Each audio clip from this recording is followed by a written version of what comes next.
అందరికీ నమస్కారమండి. తెలుగు కథల సంపుటికి స్వాగతం. నా పేరు శ్వేత. ఈరోజు మనం చెప్పుకోబోయే కథ ఆకెళ్ళ వెంకట సుబ్బలక్ష్మి గారు రచించిన మమతల కోవెల అనే కథను విందామండి. కథలోనికి వెళ్లే ముందు మన ఛానల్ని మొదటిసారిగా చూస్తున్న వారైతే సబ్స్క్రైబ్ చేసుకోవడం మర్చిపోకండి. కథను పూర్తిగా విన్న తర్వాత లైక్ చేయడం, షేర్ చేయడం అస్సలు మర్చిపోవద్దండి. ఇంకెందుకండి ఆలస్యం, కథలోనికి వెళ్ళిపోదాం. రాజు గుండె జబ్బుతో సడన్గా చనిపోయాడు. భార్య సరిత గొల్లుమంది. సాయంత్రం వరకు మాట్లాడినవాడు హార్ట్అటాక్ వచ్చి ఆసుపత్రిలో చేర్చే సమయం కూడా లేకుండానే అలాగే చనిపోయాడు. సరిత రాజులది అన్యోన్యమైన దాంపత్యం. ఒకరిని విడిచి ఒకరు ఎప్పుడు ఒక్కరోజు కూడా ఉండలేదు పెళ్ళైన తర్వాత. అట్లాంటిది భార్యాబిడ్డల్ని వదిలేసి పూర్తిగా వెళ్ళిపోయాడు. తల్లి, తండ్రి, అన్నలు, వదినలు చాలా బెంగ పెట్టుకున్నారు సరిత ఎలా తట్టుకుంటుందా అని. పుట్టిల్లు ఊర్లోనే అయినా ఎప్పుడూ 4 రోజులు ఉండలేదు పుట్టింట్లో. ఇక అతను చనిపోయిన 10వ రోజైతే స్పృహలోనే లేదు. ఆ వచ్చిన వారికి నచ్చజెప్పి ఫార్మాలిటీస్ కూడా ఏమీ చెయ్యకుండానే వదిలేశారు. సరిత BA పాస్ అయింది. భర్త ఇల్లే స్వర్గంగా భావించి ఉద్యోగం వచ్చినా కూడా చెయ్యకుండా ఇల్లు, పిల్లల కోసమే తన సమయమంతా వెచ్చించింది. భర్త జీతంతోనే పొదుపుగా ప్రవర్తించి ఇంట్లోకి కావలసినవన్నీ సమకూర్చుకుంది. వాళ్ళ సంసారం చుట్టాలందరికీ కూడా ఆనందం, ఆదర్శం. రాజు మరణం పిడుగుపాటయింది అందరికీ. సరిత బాధ చెప్పక్కర్లేదు. సరితకి 2 అన్నయ్యలు, వదినలు, ఒక్కతే చెల్లెలు సరిత. ఆ ఇంట్లో అనుకువగల సరిత అంటే ఎంతో ఇష్టం.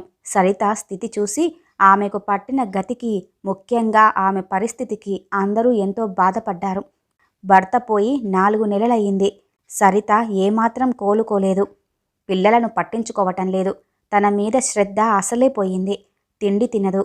భర్త కంపెనీ వారు ఉద్యోగం ఇస్తామన్నా వద్దని చెప్పేసింది. నెలలు గడిచినా సరితలో ఏ మార్పు రాలేదు. 2 సార్లు ఆత్మహత్యా ప్రయత్నం కూడా చేసింది. పిల్లలను కూడా దగ్గరకు తీసుకునేది కాదు, తినిపించేది కాదు. తిండి నిద్ర లేకుండా అస్తమానం ఏడుస్తూ కూర్చునేది, అలాగే పడుకునేది. ఇదే తీరులో ఉంటే పిచ్చెక్కే ప్రమాదం ఉందని డాక్టర్లు కూడా హెచ్చరించారు.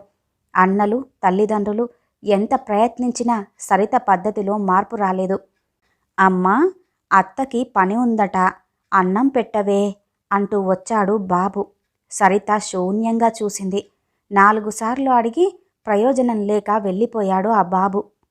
వెదవసంత ఎవరికి తప్పినా నాకు తప్పదుగా అంటూ చిన్న వదిన సనుగుడు చిన్నగా వినపడింది సరితకి.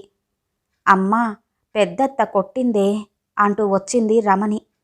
ఎందుకు అంది మొదటిసారిగా భర్త పోయాక మాట్లాడుతూ సరిత. రాణి చేతిలో బొమ్మ తీసుకున్నానని కొట్టిందమ్మా. అమ్మా, నాకు కొనిపెట్టవా? నాన్న ఎప్పుడూ కొనేవారుగా అంటూ ఏడుపు మొదలెట్టింది రమణి. రమణిని కావలించుకుని బోరున ఏడ్చేసింది సరిత. సరిత ఏడుపు చూసి తన ఏడుపు మర్చిపోయింది రమణి. అమ్మా, నాకు పుస్తకాలు కొనలేదే మామయ్య. చంద్రికని నన్ను కలిసే చదువుకోమంటున్నాడు. చంద్రికేమో నేనెప్పుడు అడిగినా నేను చదువుకోవాలి అంటుంది. రేపు ఏమో పరీక్ష, టీచరు కొడుతుంది సరిగ్గా రాయకపోతే అంటూ ఏడుపు మొహం పెట్టాడు రవి. చంద్రిక, బావకి కూడా కొంచెం సేపు ఇవ్వమ్మా, చదువుకుంటాడు అంది సరిత. భర్త పోయిన అన్ని రోజులకు గది దాటి బయటికి వచ్చింది. నాకు మాత్రం పరీక్ష లేదా అత్త? నాన్నగారు కొన్నది మన్నేగా పుస్తకాలు. 2 రోజులైనా చదువుకోకపోతే ఎలా? నేను మాత్రం పరీక్ష ఫెయిల్ అవ్వను అంది ఆ అమ్మాయి. చేతిలో పుస్తకం ఉంది కానీ టీవీ మీదే దృష్టి ఎక్కువగా ఉంది ఆ అమ్మాయికి. అన్నయ్య, పోనీ వాడికి ఇంకొక పుస్తకం కొంటే అంది మెల్లగా. అందరికీ ఎన్నని కొనను, నేను మాత్రం ఉన్నవే అందరూ సర్దుకోవాలి గాని అన్నాడు పెద్దన్న చిరాగ్గా. అమ్మా చంద్రిక, నువ్వెలాగూ టీవీయే చూస్తున్నావుగా, కొంచెం సర్దుకోవచ్చుగా అంది మళ్ళీ చంద్రికకే నచ్చజెబుతున్నట్లుగా. అంతలో సర్దుకునే ఉంటున్నారుగా వదినా, అందరినీ చదివించడం కష్టమని కాన్వెంటు స్కూల్లో చదివే పిల్లలను తీసుకొచ్చి మామూలు స్కూల్లో పడేశారు. ఇక్కడ పాఠాలు సరిగ్గా చెప్పరట. వాళ్లే చదువుకునేటప్పుడు ఆ మాత్రం టైం పట్టదా అంది చిన్న వదిన. ఉత్తప్పుడైతే తోటికోడళ్లకు పడనే పడదు అంతగా. ఇప్పుడు బావగారి కూతురుని వెనకేసుకొస్తోంది. ఏమీ మాట్లాడడం ఇష్టం లేక లోపలికి వచ్చేసింది సరిత. అమ్మా, ఎలాగే మరి అంటూ ఏడుపు ముఖంతో వెన్నంటి వచ్చాడు. ఎలాగని నన్నడుగుతావేమిరా? ఫెయిల్ అవురా, ఇదంతా నీ కర్మ అంటూ పిల్లాడిని కసిరేసి తను ఏడ్చేసింది సరిత. ఆ తర్వాత తండ్రి దగ్గరకు వెళ్ళింది.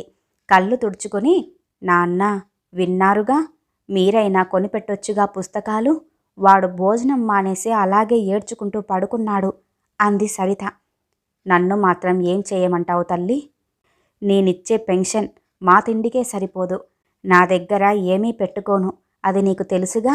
అన్నీ ఇంటికే ఖర్చు పెడతాను అన్నాడు తండ్రి. తెలుగులో పాఠాలు అర్థం కావటం లేదని, యూనిఫామ్ కొనటానికి లేటు చేస్తున్నారని, అదని ఇదని పిల్లలు రోజూ కూడా స్కూల్ నుంచి రాగానే గొడవ చేస్తున్నారు తల్లితో చెప్పింది సరిత. వాళ్ళు మాత్రం ఎంతని చూస్తారు చెప్పమ్మా? పాపం, ఇంకా నా కొడుకులు ఉత్తములమ్మా. నువ్వే కాస్త సర్దుకుపోవాలి సరిత అంది తల్లి. ఈ రోజుల్లో వదినలు ఆడపడుచు పిల్లల్ని చూసుకోవటం అంటే గొప్పే మరి అంటూ ఆ వచ్చిన ఆవిడ ఎవరో వంత పాడుతూ అంది తల్లితో. ఎన్ని కష్టాలొచ్చినా నీ చావు నీదే అని వదిలేస్తున్నారు బయట ఈ రోజుల్లో. ఏం గొప్పో ఏమో, ఇంతమందిని పెంచి పెద్ద చేసి పెళ్ళిళ్ళు చేసేటప్పటికి మా చేతికి మిగిలేది చిప్పే మరి అంటూ ఎప్పుడూ నోరు విప్పని పెద్ద వదిన జోకులాగా అంటుంది. మర్నాడు చిన్నాన్న వస్తే దగ్గరికి వెళ్ళి నిలబడిన సరితని చూసి చూడనట్లుగా, ఏమిటి అన్నాడు ముభావంగా. నిట్టూర్చింది సరిత.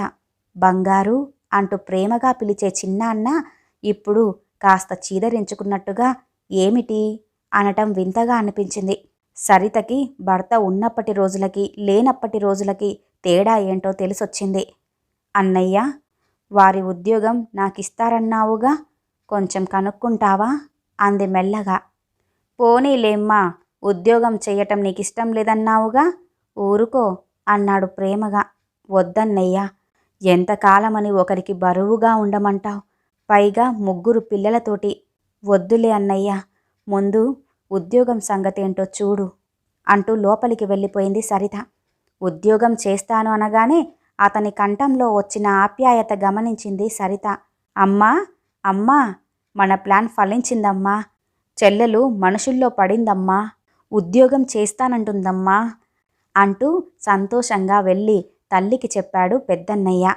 అంతలో అందరూ బయటికి రాగానే, కానీ మేమిద్దరమే చెడ్డవాళ్ళమైపోయామిప్పుడు అంది బాధగా పెద్దొదిన. అవునక్క అంది చిన్న కోడలు. పోనీలెండర్రా, ఎవరం చెడ్డవాళ్ళమైనా దానిని మనుషుల్లో పడేయడానికేగా, లేకపోతే దానికి కూడా మతి చెలిస్తే పిల్లలు అన్యాయమైపోతారేమోనని భయమేసింది అంది తల్లి. అయినా మీ మంచి మనసుల గురించి మాకు తెలుసుగా అంది సరిత తల్లి. మరే, ఎవరూ బాధపడకండి. కొన్నాళ్ళు పోయాక మనం ఆడిన నాటకం గురించి సరితకి చెప్పొచ్చులేండి అన్నాడు తండ్రి సీతారామయ్య. ఎవరూ చెప్పక్కర్లేదు నాన్న. ఇంతమంది మంచి మనుషులు నాకు అండగా ఉన్నారనే దేవుడు వారిని తీసుకెళ్ళిపోయాడో ఏమో అంటూ మంచినీళ్లకు లేచిన సరిత కన్నీళ్లు కారుతూ ఉండగా అనుకుంది. ఈ కథ ఇంతటితో సమాప్తమండి. ఈ కథ గనుక మీకు నచ్చినట్లయితే లైక్ చేయండి, షేర్ చేయండి, అలాగే సబ్స్క్రైబ్ చేసుకొని మన ఛానల్ని ఎంకరేజ్ చేయండి. మీ యొక్క విలువైన అభిప్రాయాన్ని కూడా కామెంట్ రూపంలో తెలియజేయండి. ఇంత మంచి కథను మనకు అందజేసిన ఆకెళ్ళ వెంకట సుబ్బలక్ష్మి గారికి ధన్యవాదాలు తెలియజేసుకుంటున్నానండి. మరొక మంచి కథతో మళ్ళీ కలుద్దామండి. నమస్కారం.